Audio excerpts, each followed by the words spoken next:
ان کو تقریر بولو تو یہ 6 گھنٹے بولیں گے، لیکن مناظرہ 6 منٹ کرنے کے لیے تیار نہیں. ان کو پتا ہے کہ جس دن ہم کسی بریلی مولانا کے سامنے بیٹھ جائیں گے، ہمارا پاجامہ آگے سے گیلا اور پیچھے سے پیلا ہو جائے گا. ان کی اوقات نہیں ہے سنی علماء کے سامنے بیٹھ کے بات کرنے کی. یہ صرف قوم کے سامنے آ کے ڈمرو بجانا جانتے ہیں. جی تو بہرحال یہ چند باتیں میں نے آپ کے سامنے بتائی. میرے بعد جو خطیب ہے بنگلہ زبان میں، جو آپ کی اپنی مادری زبان ہے، اس میں آپ کو خطاب سننا ہے. 15 منٹ رہ گئے ہیں. مجھے 3 بجے تک کا وقت دیا گیا تھا. میں اپنے وقت کا خیال رکھتے ہوئے اور آنے والے مقرر کا بھی خیال رکھتے ہوئے بالکل میں اپنے وقت پہ ختم کروں گا. سوال ہے 15 منٹ میں آپ کو جو پوچھنا ہے پوچھ لیجئے. السلام علیکم. وعلیکم السلام. سوال ہے، پہلی سوال، قبر میں پھول چڑھانا کیسا ہے اور قبر میں اذان دینا کیسا ہے؟ حدیث و قرآن کی روشنی میں ثابت. دونوں جائز اور مستحسن عمل ہے، اچھے عمل ہے. پھول چڑھانے کے تعلق سے جس حدیث سے ہمارے علماء کرام دلیل پکڑتے ہیں، جس حدیث سے استنباط کرتے ہیں اور جس حدیث سے استدلال کرتے ہوئے پھول ڈالنے کے جائز کا فتویٰ دیتے ہیں، وہ یہ ہے کہ صحیح بخاری کی حدیث ہے. اللہ کے نبی صلی اللہ علیہ وسلم اپنے صحابہ کے ساتھ ایک مرتبہ قبرستان سے گزر رہے تھے. ایک قبرستان سے تو آس پاس آزو بازو 2 قبریں تھیں. سرکار اس قبر کے پاس آئے اور آپ نے فرمایا کہ اے لوگو، ان 2 قبر والوں پر عذاب ہو رہا ہے. ایک تو اس سے حضور صلی اللہ علیہ وسلم کا علم غیب پتہ چلا کہ حضور کو قبر کے بھی حالات معلوم ہے، اور فرمایا کہ ان پر جو گناہ ہو رہا ہے یہ بہت معمولی گناہ کے سبب سے عذاب ہو رہا ہے. جو عذاب ہو رہا ہے وہ بہت معمولی گناہ کے سبب سے. ان میں ایک جو ہے وہ پیشاب کے چھینٹوں سے نہیں بچتا تھا، دوسرا جو ہے وہ غیبت اور چغلی کرتا تھا.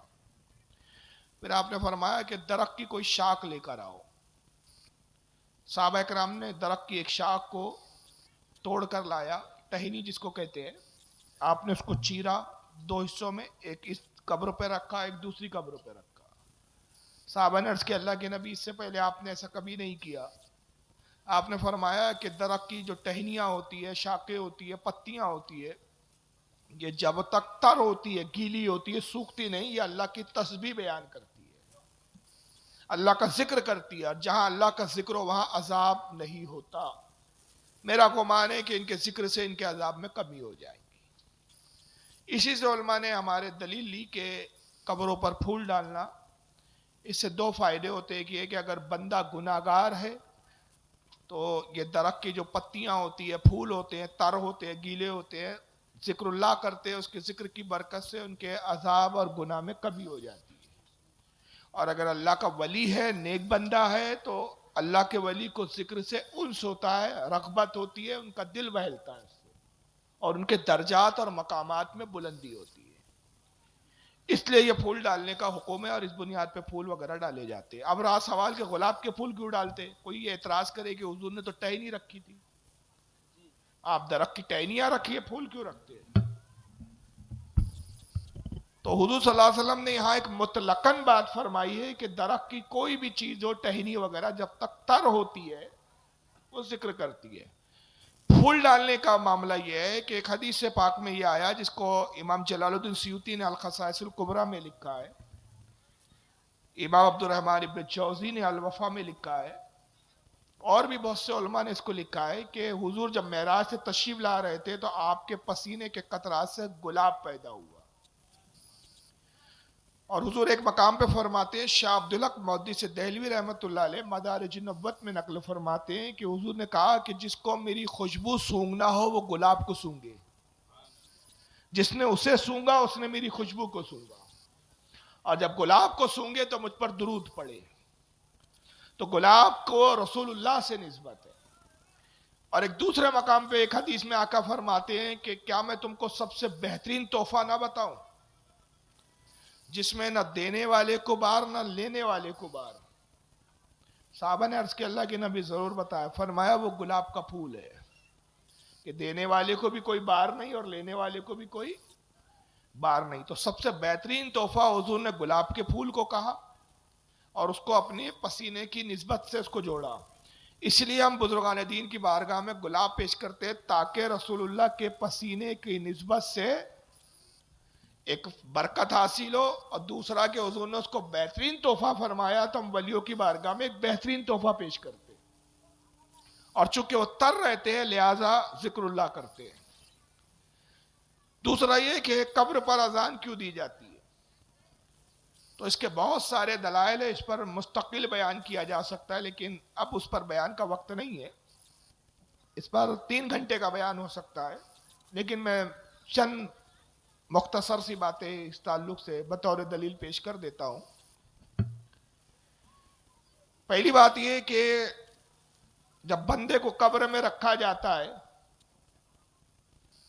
تو اس سے 3 سوال ہوتے ہیں جیسا کہ آپ جانتے ہیں, اور بعض حدیثوں میں آیا کہ قبر میں شیطان بھی داخل ہوتا ہے, اور جب اس سے سوال ہوتا ہے تیرا رب کون ہے, تو شیطان اپنی طرف اشارہ کر کے کہتا ہے کہ کہہ دے میں تیرا رب ہوں, اور ایک نور کی شکل میں آتا ہے, روشنی کی شکل میں آتا ہے. بندہ گھبرایا ہوا پریشان ہوتا ہے, قبر کی تنہائی, قبر میں اندھیرا, اور جب اس روشنی کو دیکھتا ہے تو اس کو روشنی سے راحت محسوس ہوتی ہے, تو گھبراہٹ میں کہہ دیتا ہے کہ یہ میرا رب ہے.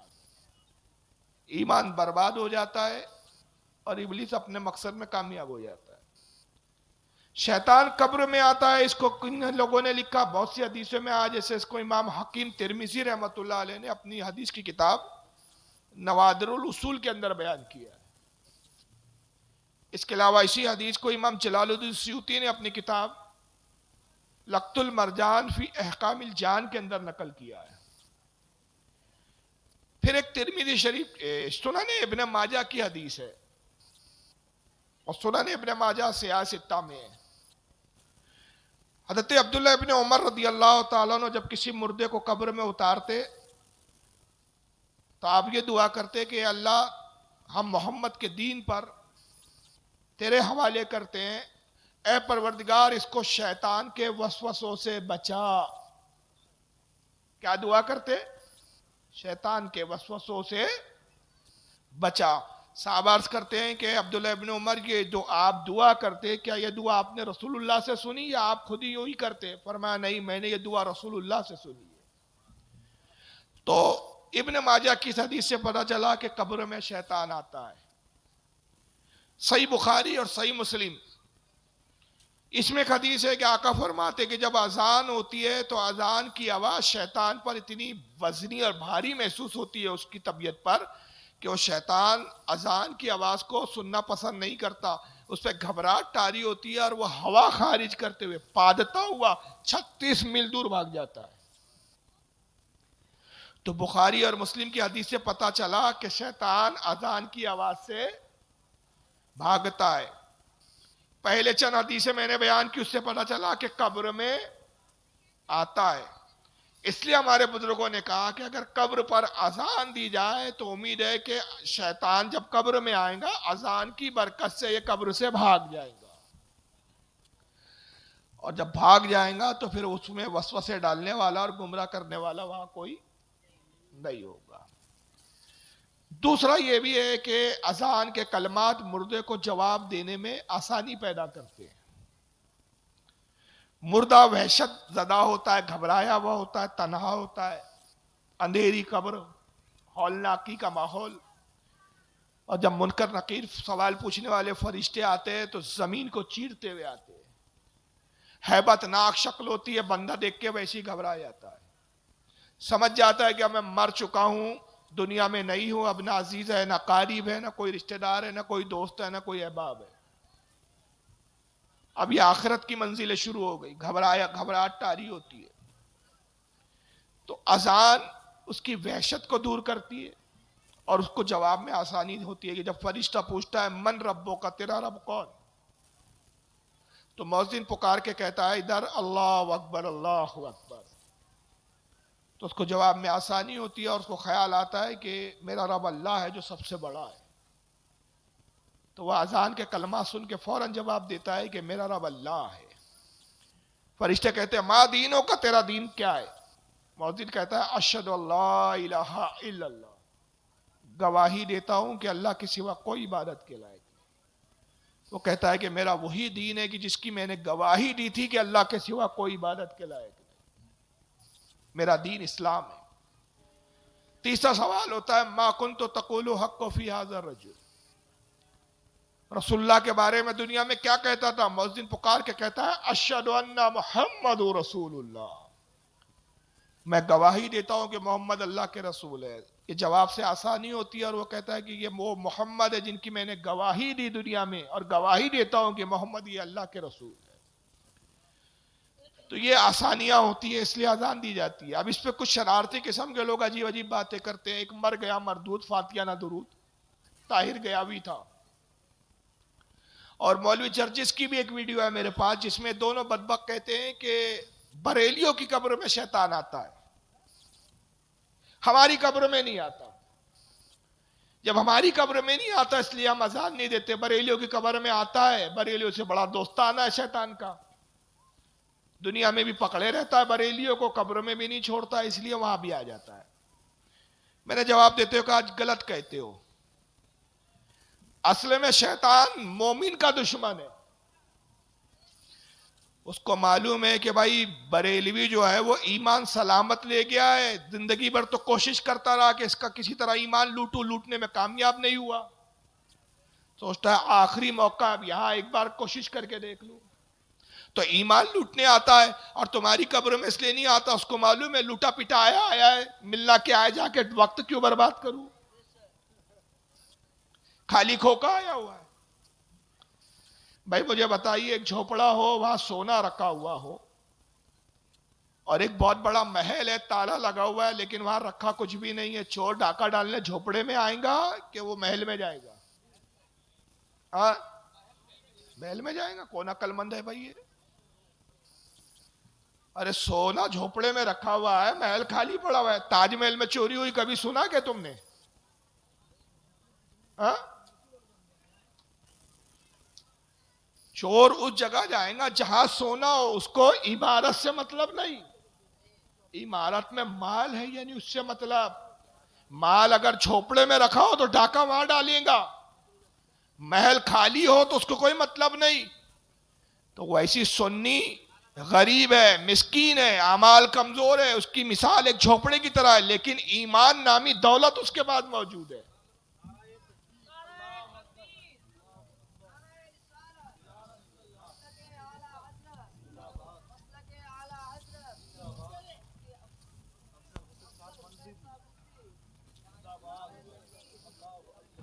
بیٹھیے، تشریف رکھیے، تشریف رکھیے۔